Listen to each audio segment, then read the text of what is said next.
Good afternoon, everyone, and thank you for joining us today. My name is Carol Timmings, and I'm your President-elect, leading these consultation sessions in my capacity as Chair of the Governance Committee since July. I will begin by giving a brief description of the technical aspects and House rules for this webinar, and then we're going to move right into the presentation. So we ask that when you have a question, you please type your name into the text box on the bottom right of your screen, and then you will be placed into the queue. Or, if you prefer, you can type the full question or comment, and then we will read it for you. If you're asking your question over the phone, which of course you're welcome to do, Home Office staff will say your name, and you will have 1 minute for your question or comment. Sarah is going to then give a 15-second warning when you're coming to the end of your time, and then we'll ask that you please wrap up your question or comment. Of course, our goal today is to give all of you who've taken the time to join this consultation a chance to ask your questions, clarifications, voice any concerns. So we're going to really do our very best to move through in a way that allows for that time. Let me now move to provide you with an overview of the context in which these recommendations occurred and to introduce the recommendations that have been made for you by your Board of Directors. I will address questions once the presentation is complete. Thank you. So let's begin. So the current structure of our Board of Directors has actually been in place now for at least 4 decades, when RNAO had a small staff and very limited scope and capacity. The member-at-large positions were originally created for the purpose of focusing on specific domains when there was much less capacity to address these domains at Home Office. But today, as you know, the association enjoys a staff of 90 full-time employees and robust capacity in all domains of nursing and organizational performance. So the purpose of the consultation process that, as I say, we've been undertaking since the summer is first and foremost to inform the members of some of the governance considerations that the board has looked at. We would like to gather your feedback, and based on your feedback, we will define the motions that will then be brought forward for 1 member, 1 vote, 2016 annual general meeting. Now, once again, I just want to remind you that these consultations are to actually inform the Board of Director motion regarding the governance model and related bylaws. The decision to actually accept a specific governance model and related bylaws will actually be made by members based on the outcome of 1 member, 1 vote at the May 26 AGM. So just to sort of give you a little look back at when the consultations have taken place, they began in July, and we've had 8 of them to date. So 6, and this is our 7th. So we've actually been hearing some very interesting thoughts and reactions and feedback that we've been able to incorporate as we've moved along throughout the process, so that our consultations are actually giving those of you who are joining today sort of a real-time sense of what your colleagues, members have been saying to date.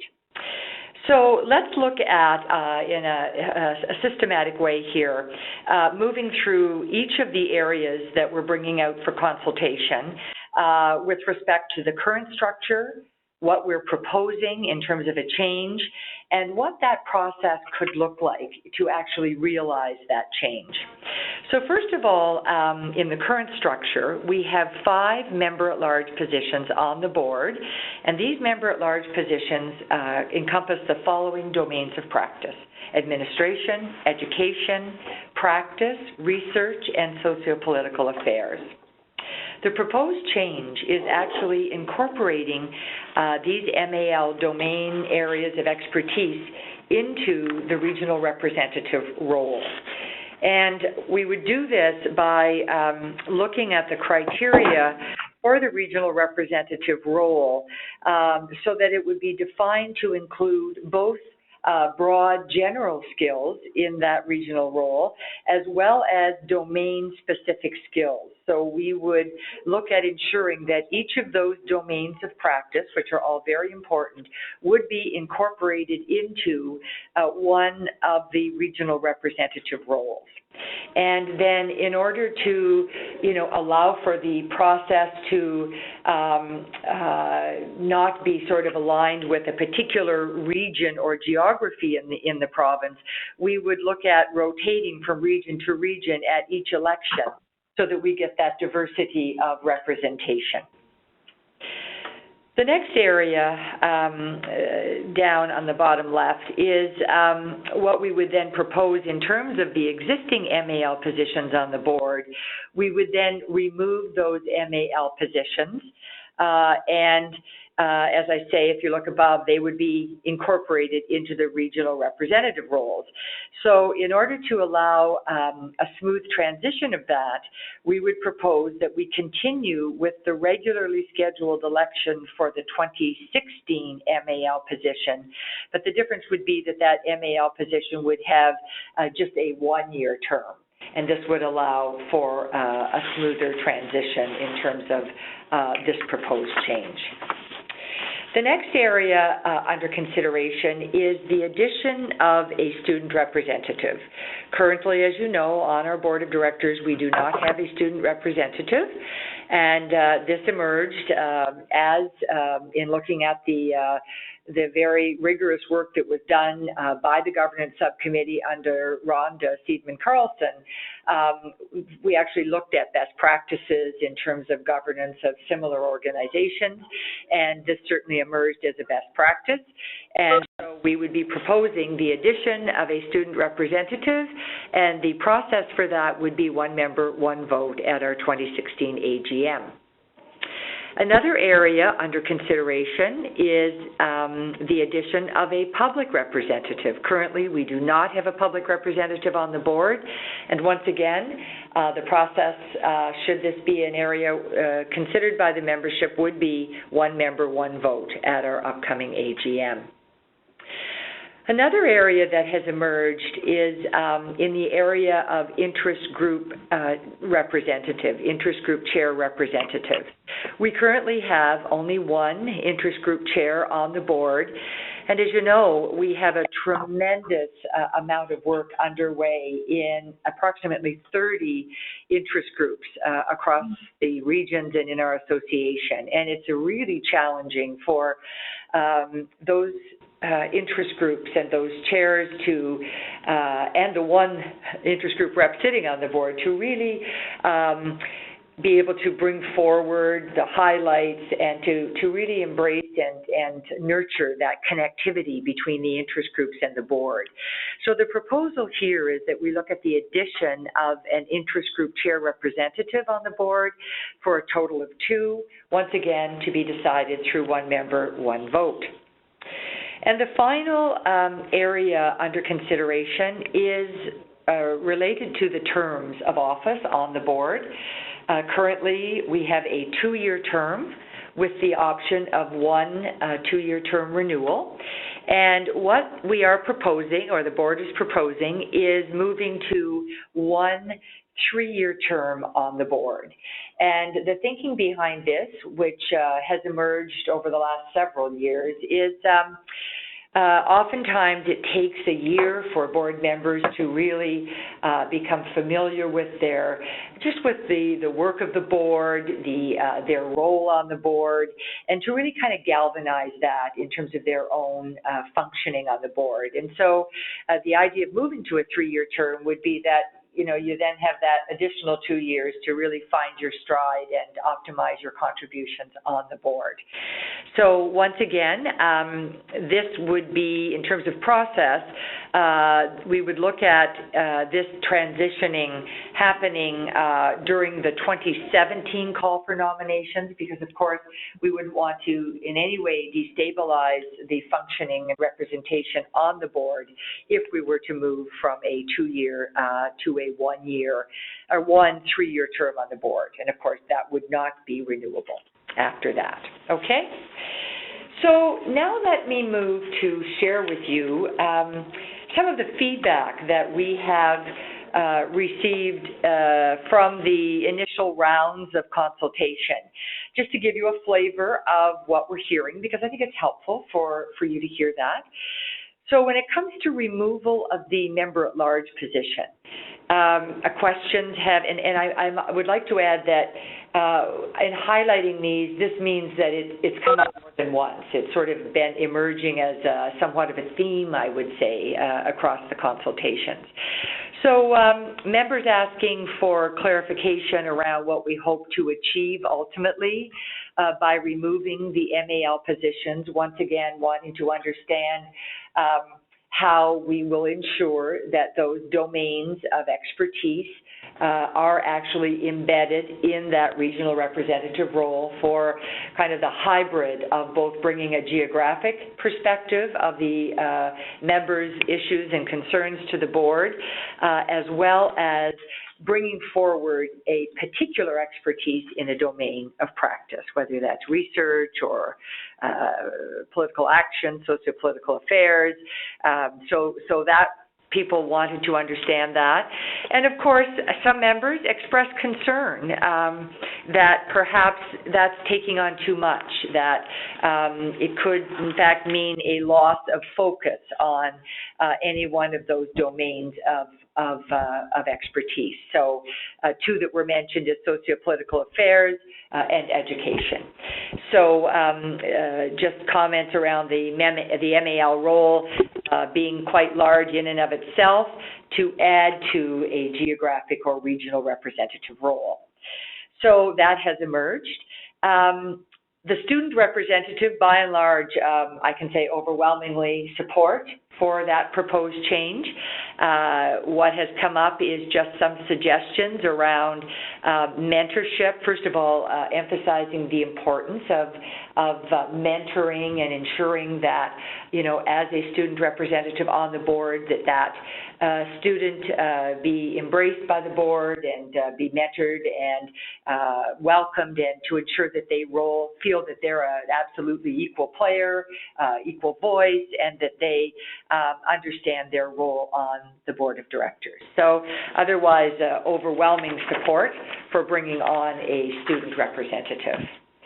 In the area of public representative, once again, some questions have emerged around the purpose of adding a public representative to the board. Questions around, you know, this is a nursing membership-driven organization, so wanting to understand the purpose and value add of public representation. Some concern raised about the possibility that a public representative may bring forward a particular view or issue that they might want to advance. They may come on the worry that they might want to lobby the board in a particular policy direction, etc. People who support the idea of bringing on a public representative, but talking about the fact and recognizing the value of that, but wanting to ensure that this would be a representative who would be nonpartisan, would actually understand the role of nurses in the health and broader social system, and that the public representative and the selection for that public rep would be one that would ensure that this person wouldn't be always from Toronto, so that if we go in this direction, that it would be geographically diverse as well. In the area of interest group chairs representative, by and large, strong support for adding an additional interest group chair, recognition that our interest groups are in many ways the lifeblood often of the work of the association, and so lots of support for enhancing that connectivity with the board. In fact, so much support that we've had ongoing suggestions about considering a third addition of a third interest group chair representative. So that has come up from members of the association. Some questions around the process for dividing up the responsibilities of the interest group representatives across the interest groups, people wondering or suggesting that perhaps that could be done by clustering interest groups that may have some commonality in their work or some particular synergies across interest groups. It could be done by different ways of selecting across the 2 or 3 interest group chairs in terms of their interests and perhaps geography. It could be any number of ways that process could happen. And we got some really good suggestions from our participants about that on the various consultations. In terms of term limits, I can say that members to date have been quite split, actually, about what's under consideration or out for consultation. The split between having the existing 2-year term with a chance to renew and switching to a single 3-year term. Quite mixed views on that. Some really see the logic in that and the benefit, and others very concerned and really like and have experienced the 2-year term, and so are quite interested in staying with that. Some other areas that have come up in terms of questions has to do with the size of the board, just people wondering how this might affect the board size, and others just looking for assurance that the board will continue to serve the needs of all nursing members, including the needs of nurse practitioners. And so that essentially, I think, highlights comments that have come up in terms of suggestions, concerns, and so on. So now we also want to give you a chance now to look at some of the, as a result of the members' feedback, we've done some more work at the governance subcommittee to kind of bring this together, to give you a sense of what some of this feedback and the options that we've put out for you to consider could look like. And we've brought this just in a preliminary way to the board of directors so that they have a sense of what this could look like as well. And so I just want to take you quickly through these options, and then we're going to give you a chance for questions. Okay? So essentially, we always have the option of status quo, right? It could be that what's being proposed at the end of the day, members of the organization are not willing to feel our governance is adequate, and status quo is what the members want, and of course that is always an option. Option B essentially is what an option could look like if the members voted on in favor of the proposals that are being considered and are out for consultation now. It would mean that the board would be comprised of a president-elect, or past president in the even years, and then we'd have, as you can see on the screen, a student rep, a public rep. We would look at 1 additional interest group chair for a total of 2. The MAL roles, as we know them today, would be deleted, and in fact those domains of expertise would be incorporated or embedded into the existing, or the MAL, or the regional representative roles. And in this option, the Board of Director terms of office limit would go from 2 to 3 years, okay? And there would be then no renewal at that point in time. Another possibility could be based, once again, on the suggestions that we've heard in terms of the consultations. If we looked at some of the incorporating what we've heard, it would look slightly differently, and it could go out looking like this option, which would mean we would have on the board still the president or president and president-elect or past president in the even years. And then we would look at the incorporation of a student representative in terms of the process. One of the suggestions made in terms of how that student representative could possibly be recruited, it could be the NSO chair, possibly, who could be the student rep. Incorporation of one public representative. A possibility could be that Patients Canada could actually be the source for bringing forward the appointment of a public representative. And those of you who may be familiar with Patients Canada, they're a reputable and credible national group who would embody, putting the patient and the or client and the needs of the client at the center of their work. Incorporation of 2 additional interest group chairs instead of just one. So, option B would look at just adding one. In this option, based on the suggestion we heard, why not add 2? So this option would go out with considering the addition of 3 interest group chairs. Still, this option would look at the deletion of the MAL roles with the incorporation of those domains in the 3 interest group chair roles. So it would actually allow for the kind of matrixing of those domains of nursing practice across 3 interest group representatives instead of just 2.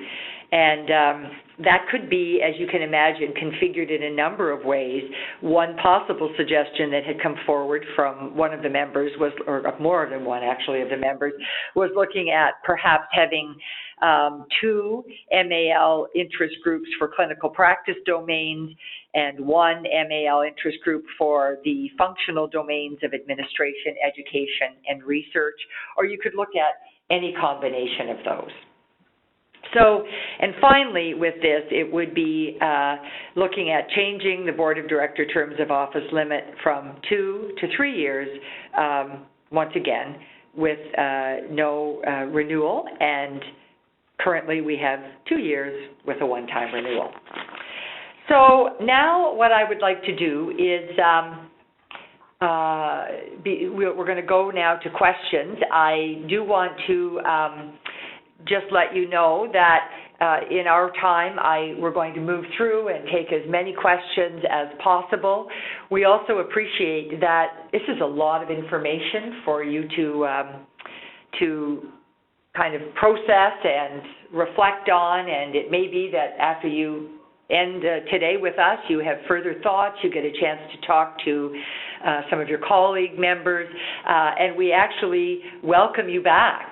We have 3 more consultations happening, one as soon as tomorrow evening, but we do encourage you and recognize that it's a lot of information. So by all means, you'll see that there are other additional opportunities as well. Okay, so now we open to your questions, comments,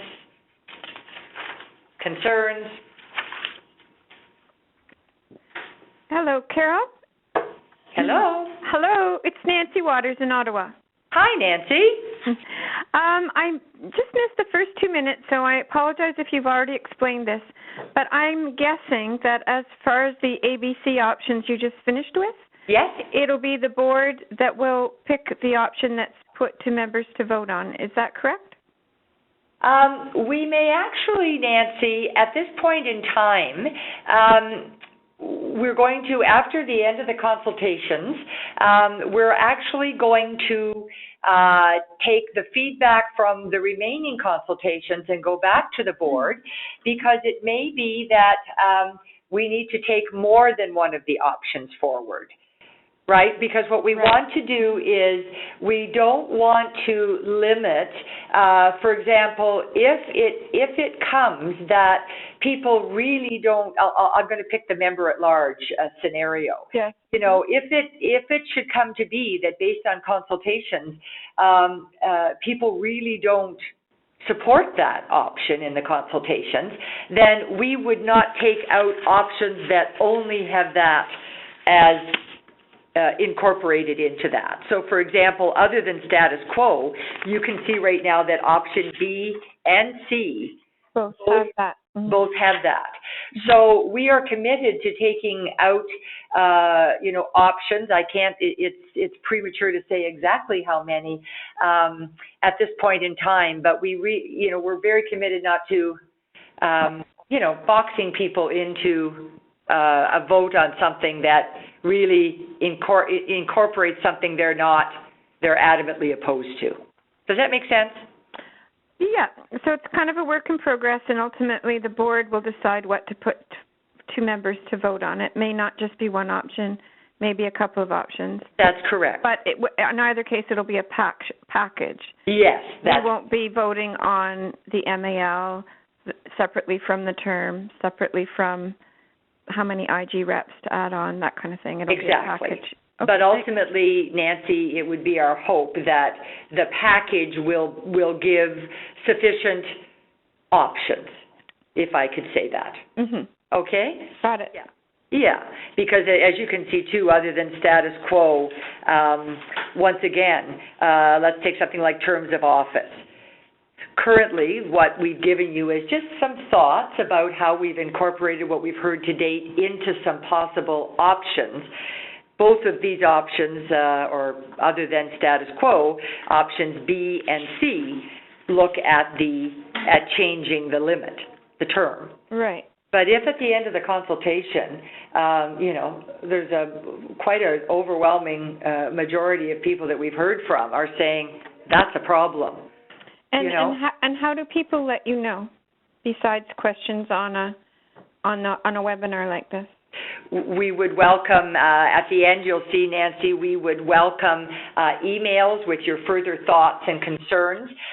We are directing those to Sarah, and then we are looking at that and incorporating that feedback, Nancy, into the consultation process. So we appreciate there are many people members who, can't patch in like this, and we have in fact been hearing from members directly through email back to Sarah, who are aware the consultation is underway. And in fact, Sarah has posted, haven't you, Sarah? You've posted. The archived webinars are online now, and the presentation is as well. So even if someone can't participate in a webinar, they can go look at the material or look at archived webinars and then provide their feedback. And members have been doing that, Nancy, and we are getting additional feedback that way. So we would welcome that. Great. Thank you, Nancy. Yeah. Did you have another? No, this is somebody else. Oh, hi. Hi, this is Sue Koch. Hi, Sue. Hi, how are you? Good. I like the idea of having a student rep, a public rep. I think that's really important, and the idea of adding at least another person from the interest groups. My concern is the members at large, because I think having representation on the board from people who are responsible for representing clinical practice, education, and research and administration is very important. I appreciate in option C, if you had interest groups, let's say, the interest group for research, that one of those members could represent research. So you could. I can see the dual role there. Yes. So that I think that's not a bad option, but the thing is that in the members at large, the way it stands now, there may be that those members at large don't happen to be part of an interest group. You see what I mean? So, I mean, for some reason, the person who's the research rep may not be on the research group, and so there's an opportunity to actually have more members in the end by having at least some members at large and also interest groups. And my concern is I think we need, because there are so many RNAO members, the need to have as wide a representative group as possible is important. So that's where I'm, I like the new additions, I really do, but I'm just a little concerned about losing practice, admin, research, and education, though the representatives, people who are responsible for that particular component of nursing practice. I think we just need to be able to cover that. So those are my comments. Thank you so much, Sue. I appreciate your comments. And if I could just build on that, it's Nancy again. Hi, I Nancy. think having been a regional rep and had, knowing the difficulty of searching people to replace you once you're, retiring from that role, I think it would be really difficult in your option A to try and somehow randomly across the province guarantee that each of those functional areas are covered with the regional reps. And also I agree with the concern that you presented from other consultations that it would be a really huge role, especially for the regional reps, most of whom have many different chapters, right? They're kind of busy just trying to knit together their chapters and communicate there. That seemed very complicated to me, the idea of trying to incorporate those functional areas into a regional rep role. Okay. All right. Thank you so much. These are exactly the thoughts we value hearing, really. Thank you so much. It's Burl Cable-Williams. I would concur with those comments. So if you're keeping tally, you can add one more. It's the same concerns about losing the MLA positions. All right. Thank you so much. We're noting all of these thoughts and concerns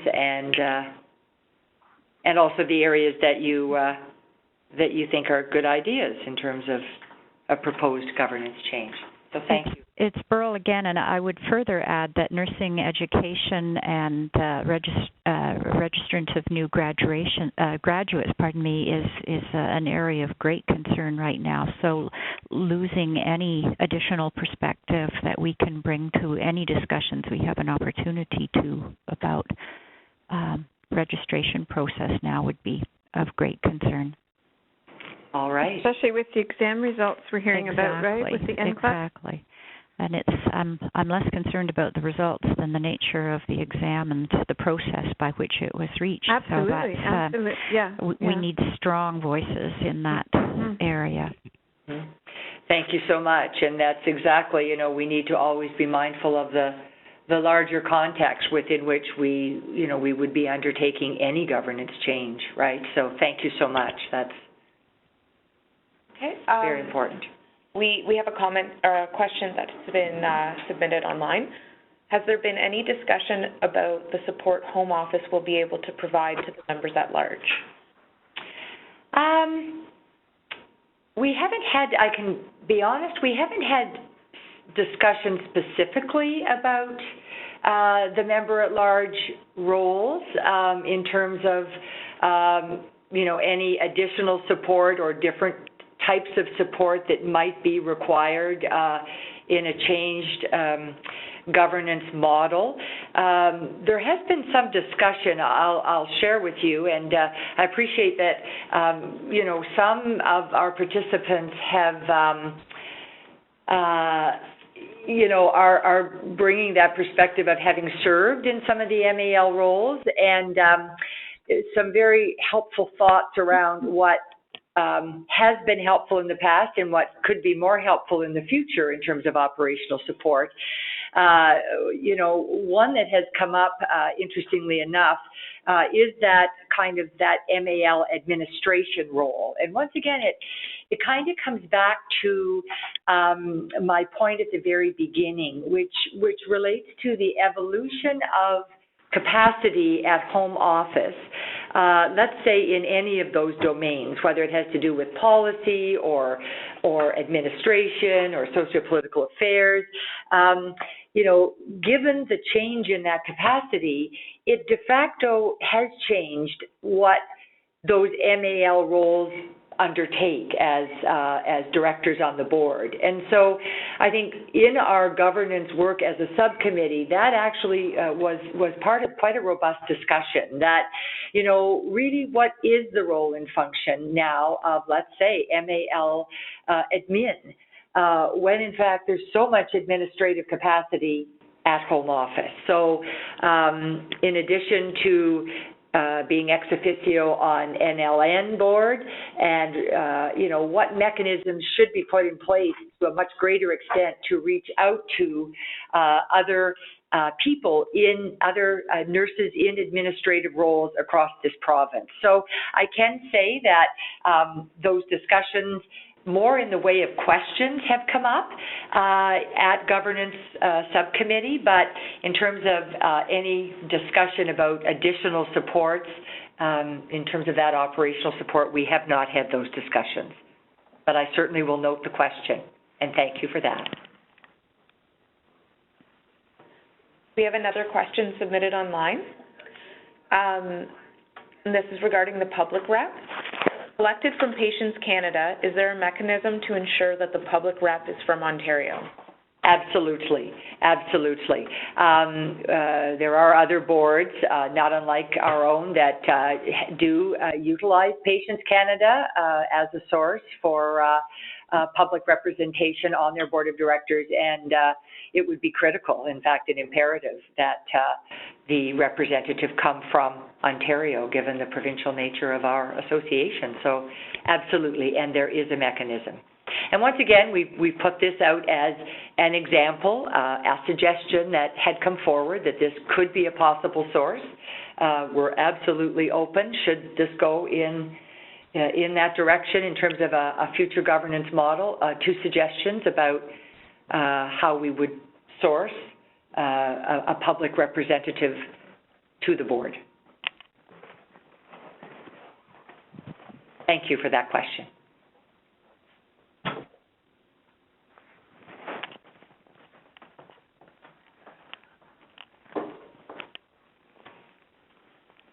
Well, if nobody else has another question, I do have one more, Carol. It's Nancy. For sure. I just wanted to give everybody we're doing chance. very well for time, so I'm. Okay. Yeah, by all means. In terms of changing the terms of the board, the reps, the regional reps, the length of the terms, two things that come to mind for me is the difficulty in recruiting somebody for 3 years as opposed to 2 years. The commitment that you're asking people to do. Mm-hmm.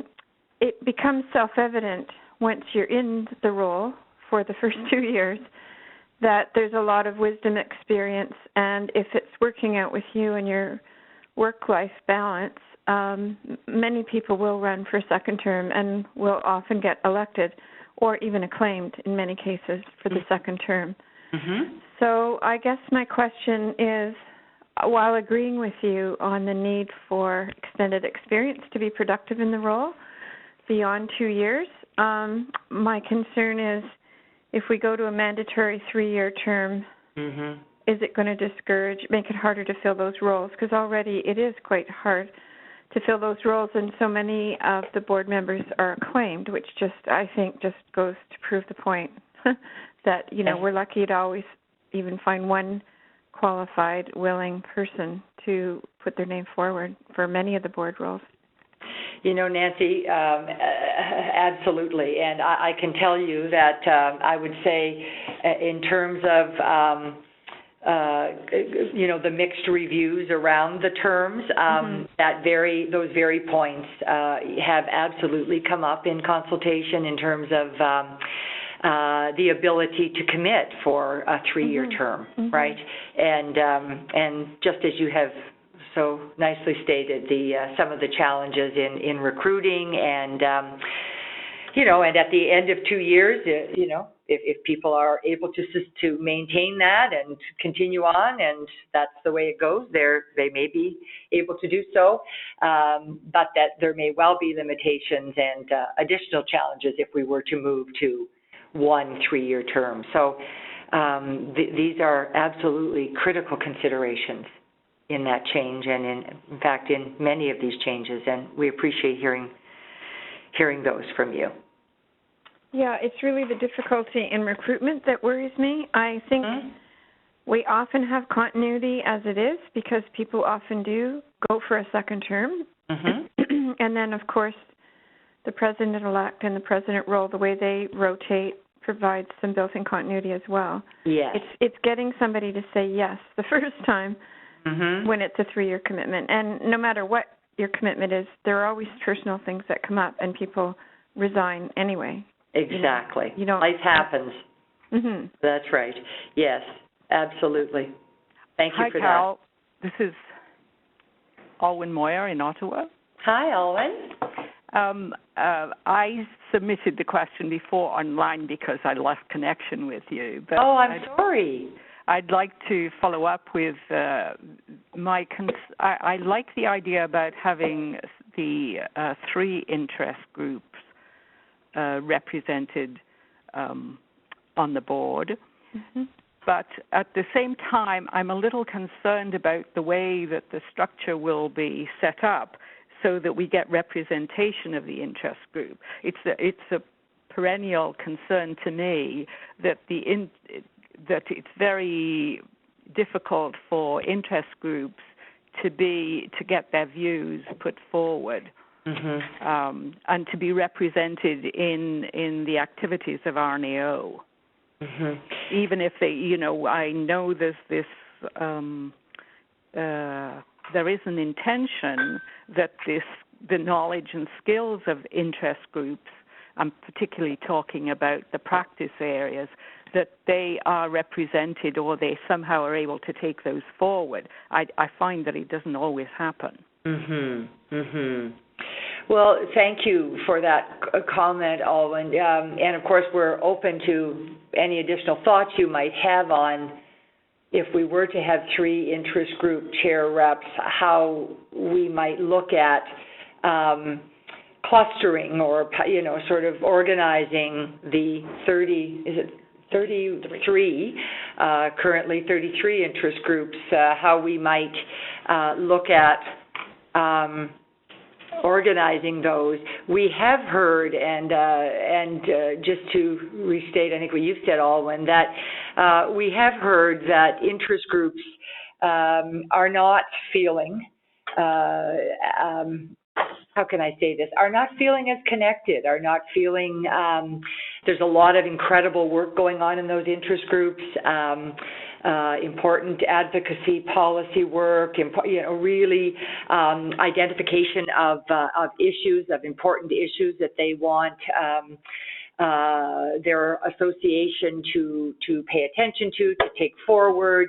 It's another way of engagement, and oftentimes it's the work in those interest groups that's really advancing work on a particular issue. So I would say that conversely, we have heard from the board of directors a desire from some of the board of directors, a desire to want to be more informed, more aware of what the interest groups are doing out there, are learning, are feeling is important in the work that they're doing. So that came quite early on as the subcommittee under Rhonda was sort of looking at this is an issue, a real issue, and how, as we move forward with a governance review, how could we structure potentially the board to address that and to really put in mechanisms and processes that we can really build on that capacity and tap into the incredible strength of those interest groups. So, if you have some thoughts, you or anyone on the call, as to how we might look at that even further or something we haven't thought of at all, please do send it in to Sarah.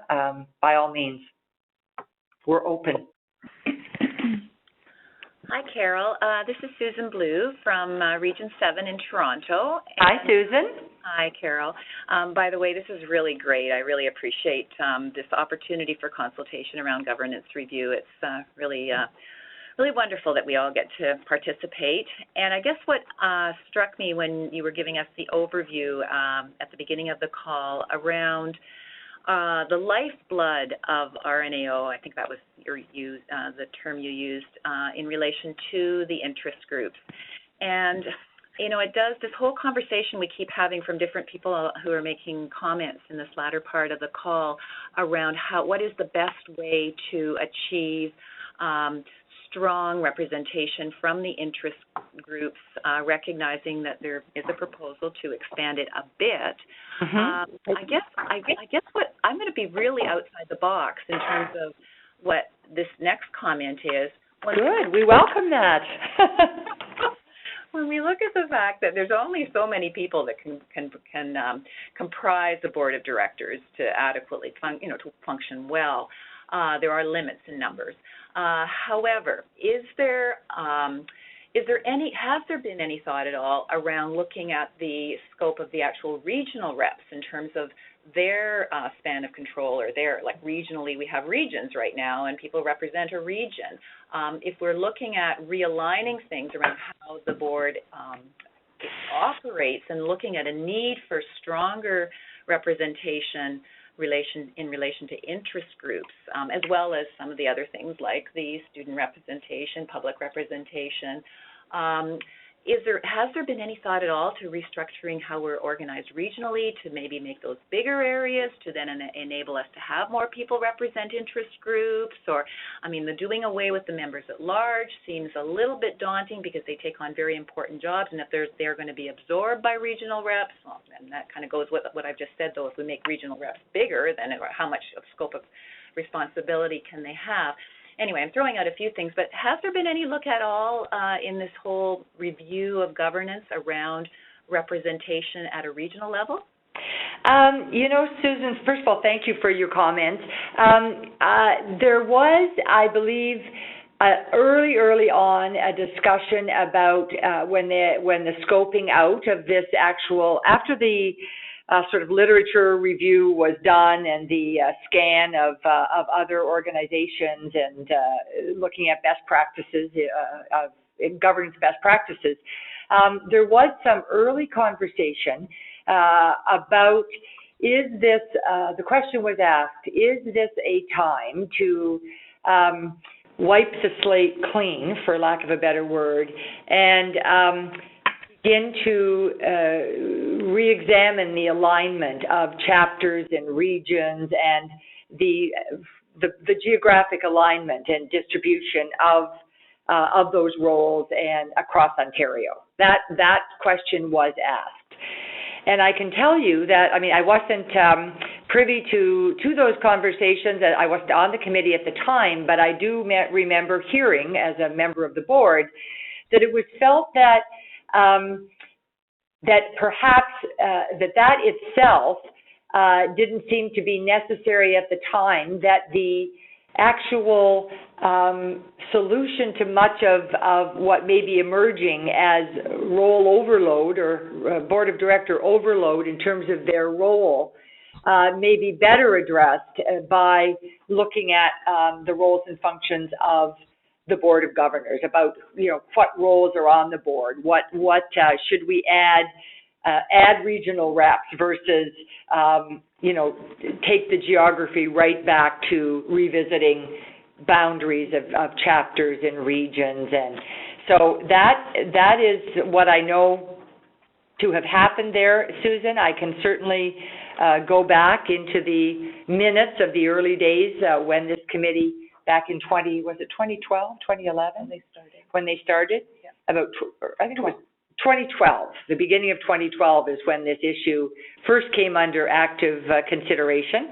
And so I'm happy to go back, Susan, and look at exactly what was discussed then, but my recollection here and now is that the decision was made that would not be within scope of this particular review.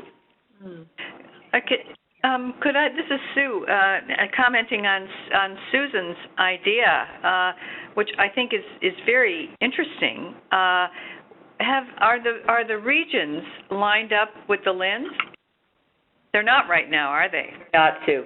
No, they're not. And considering we have how many regions? We've got 10? 12.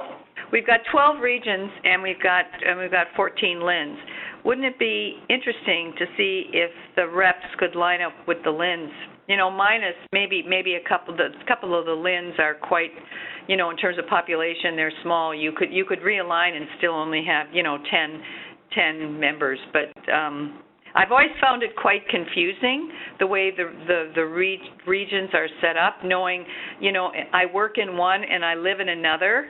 Yes. I know that's been an issue for a lot of people. So which region do you line up with? But at least that's a problem in Toronto. It's not such a problem in Ottawa. But I don't know. You really know your LHIN, the LHIN you live in. Right. These are all excellent thoughts. I can say thank you, Susan and Sue. In terms of the consultations, that this is the first that those suggestions have come up, and I think it's very worthy of consideration. Absolutely. Carol, it's Susan Blue again, and I have one more thought. Please, I welcome that. Yes, Susan. Has there been any thought to a two-tiered approach to how the board operates in relation to perhaps having a secondary level that reports up to the I keep coming back to the interest group representation and the need for giving the interest groups a stronger opportunity for a direct link with the Board of Governors. And the idea of having a structure, and I don't have the details in my head here, but just in terms of having an opportunity for there actually to representation that then is fed to the big board, but by a subgroup of the chairs of the interest groups. Thank you, Susan. I can say that no, we actually, in terms of looking at any sort of two-tiered governance model, no, that hasn't come up. Certainly in terms of what has come up is, of course, points relating to the size of the board, as you mentioned at the beginning of your comments, not having a board that's unwieldy in terms of its size. But that's an interesting point. I know there was discussion about, what's in place now in terms of the, I don't want to say hierarchy or tiered reporting up now, right, from chapters to regional reps or from interest group chairs to their interest group board rep. We do have functionally now some tiering in the communication mechanisms as it stands now. It's not as formalized as having a two-tiered governance model, but rather it is a model of communication that gets implemented by each of the board of directors, depending on what their responsibility is. So there is a cascading or a tiering of the way, for example, currently the one interest group rep chair communicates out. Daunting as it is, she does have a bit of a multi-layered structure there to do that. But your point about a formal two-tiered governance model has not come up, but we would certainly welcome if you want to give that a bit more thought and send something in to Sarah of what that might look like. Okay, thank you, Carol. I will. Thank you. It was sort of off the top here, just as we're listening to managing all of the, the voices in a collective way that's respectful, but also not too daunting. And my final comment, Susan, here, and one last thing, just a basic thing. This is really just so small, but when I hear all of the different options being presented, it feels like there's sort of two sections to the options. One is in relation to the membership on the board, new people or new groups joining or people leaving, or positions rather leaving. And then the other part is in relation to the terms of office, being two-year terms or a 1 3-year term. And it feels like those are two separate areas that in terms of this packaging of our voting for the voting to happen next spring, it might be simpler to separate out those two areas of decision making. Thank you, Susan. That actually, that is a very important and a valuable point, I think, in terms of, and I think that's what we're actually, it's in some ways relates to a point that Nancy made earlier in terms of how we will configure these options in a way that, how can I say this, that actually puts out very viable options for one member, one vote, but doesn't lock in, for example, the term. So it could be that there is sufficient consensus in a number of areas that the options don't need to show huge variations in those. But in the board of director term, which as you aptly point out is quite separate from the actual composition of the board of directors, maybe that needs to go out on its own. There may be another aspect that is sufficiently well, how can I say this? It's sufficiently mixed in views, right, that we need to look at extracting that. So this is all very, very helpful. I know I keep saying that, but I truly want you to know that this is how we can shape these options to best go out to members in a coherent way to allow members to have their vote. So thank you for your thoughts. And if we're noting all of these, for sure. We're nodding our heads here. We're noting these, and we certainly will take these back, put them under active consideration. It's Nancy. I wondered if I could just comment on the tiered idea. Yes, Nancy, by all means. In general, what I'm hearing in people's comments, especially the ones around interest group and the MAL, the loss of the MAL, is I'm hearing in this call, I haven't been on the other ones, a real call for maximizing members' input into the decisions that the board makes. People are concerned about losing expertise and advocacy around issues in education, research, admin, socio-political affairs was one of the things that was on your slide. And now I'm hearing from, about the comments about interest groups and how do you get their issues to the attention of the board. I'm hearing it from you, Carol, and I'm also hearing it from the comments. So as a former board member for 4 years and also a former chair of the Maternal Child Nurses Interest Group, I'd like to make just a couple of comments. The first thing is I feel there's enough tiers on the board already. I would hate to diminish the size of the group that is actually making the major decisions for the organization, which is the board, because already the president and either past or president-elect have a very more frequent communication and do a lot of shaping about what comes to the board. You're making day-to-day decisions, month-to-month decisions. You're representing the organization, and it's partly because you have to be nimble in your responses to things as they arise, either from members or from society at large. And the board only meets 4 times a year. Does it meet 4 times now or 3? 1, 2, 3. 4. 4. Yes.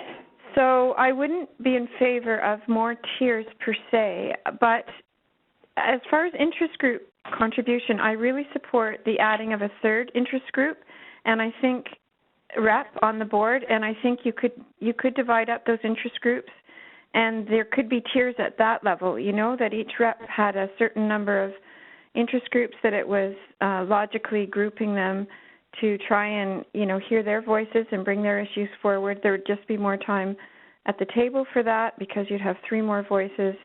I know the Home Office in the past, I don't know if you're still doing it, every time there's an assembly, there's usually a president's dinner for president's chapters, and then there's an interest group chair chapters, and that's a very good place for interest group executive to raise issues, and the board member was always there, so in this case there would be 3 board members there. So I would really encourage those lines of communication, and one of the things that and this is more policy than the board structure, but just to add to it, one of the things we really asked for at those meetings was if the board RNAO is being asked for an expert on any content area, whether it's for government advice or policy or responding to the media, yes. that the first place you go, you look for expertise is with your interest groups. Yes. Rather than dig somebody else out of the closet in downtown Toronto, you know? Exactly. No, I think that's a valid point. Absolutely, Nancy. And thank you for all of those thoughts. I appreciate that. In the interest of time, I'm just wondering, is there anyone on the line who has joined us who would like to add anything, who perhaps hasn't spoken yet? I just want to give that last opportunity before we conclude. Okay then, so I first of all want to extend a heartfelt thanks to all of you who have taken the time out of what I know is very busy days for all of you. Once again, I invite you to, first of all, encourage other members to please either patch in if they can, go on the website and listen to the consultations that have happened to date, send in thoughts, ideas, concerns, questions to Sarah. That is another way to input into this process. And as I say, if there's talk it up, I really want to hear we want to hear from people. And if there's something that you have an aha moment after the hour that we've just spent together, by all means, send it in. Would love to hear that. And once again, on behalf of the Governance Committee and the entire board, thank you for your thoughtful feedback today and raising areas of concern and question, and indeed introducing new ideas and things that I can honestly say we have not thought of to date. So the idea of the many minds. So it's exciting times. I think we, at the end of the day, the membership will vote on whatever governance direction they want to go in, and you can be assured that, of course, status quo will also always be there among the options. And this is a chance for members to have their voice heard, and through one member, one vote. So thank you all very, very much, and I hope you have a great remainder of the day. Thanks, Karen. Take care. Bye-bye. Bye-bye. Bye-bye.